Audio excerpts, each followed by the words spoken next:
Needing information on a lawnmower. A lawnmower, also named as mower or lawnmower, is a machine utilizing one or more revolving blades to cut a grass surface to an even height. The height of the cut grass may be fixed by the design of the mower, but generally is adjustable by the operator, typically by a single master lever, or by a lever or nut and bolt on each of the machine's wheels. The blades may be powered by manual force, with wheels mechanically connected to the cutting blades so that when the mower is pushed forward, the blades spin, or the machine may have a battery-powered or plug-in electric motor.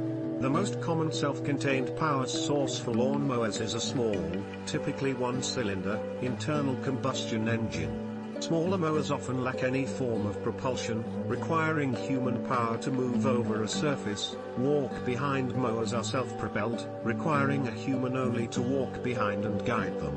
Large lawn mowers are usually either self-propelled walk-behind types, or more often, are ride-on mowers, equipped so the operator can ride on the mower and control it. A robotic lawnmower, lawn mowing bot, mowbot, etc., is designed to operate either entirely on its own, or less commonly by an operator by remote control.